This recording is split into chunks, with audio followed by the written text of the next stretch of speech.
সকল সাংবাদিকদের মাধ্যমে একটা জিনিস একটু ক্লিয়ার করতে চাই, আসলে এত ঘটনা ঘটছে চারপাশে, একটু মিসলিড করা হয়েছে। গতকাল যাকে আমার বাসভবনের সামনে থেকে পুলিশ নিয়ে গেছে, উনি আমার পিএস না, উনি আমার ব্যক্তিগত সহকারীও নয়, ওনার নাম হচ্ছে জনি নন্দী।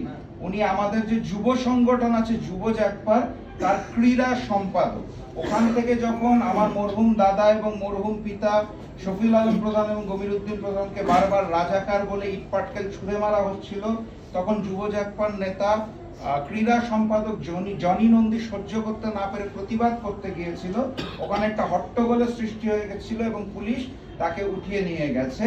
গতকাল রাত পর্যন্ত আমি যে খবরটা পেয়েছি সেটা হচ্ছে এখনো কোনো মামলা হয় নাই, কিন্তু পুলিশের নিয়ন্ত্রণে সে এই মুহূর্তে মোহাম্মদপুর থানায় আছে।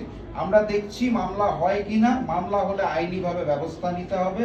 তবে আমি যেটা আশা করব সেটা হচ্ছে মামলা হচ্ছে না, তারপরেও পুলিশ যেভাবে করে তাদের হেফাজতে রেখে দিয়েছে, এইটা বোধহয় সুষ্ঠু চর্চা হচ্ছে না। একই সাথে গতকালকে দেখলাম কন্টেন্ট ক্রিয়েটরকে উঠিয়ে নিয়ে যাওয়া হলো, তার আগেও আমরা দেখলাম 4টি ঘটনা হয়েছে জনাব তারেক রহমানের বিরুদ্ধে কটূক্তি করায় তাদেরকে নিয়ে যাওয়া হয়েছে।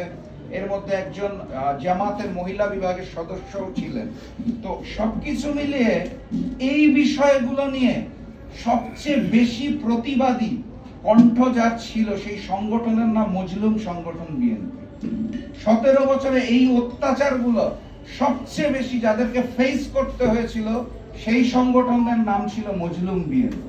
সেই মজলুম বিএনপি ক্ষমতায় এসে যদি ওই একই চরিত্র দিয়ে মজলুমের জায়গায় জালিম হয়ে যায়, তাহলে আমাদের কিছু করার নাই।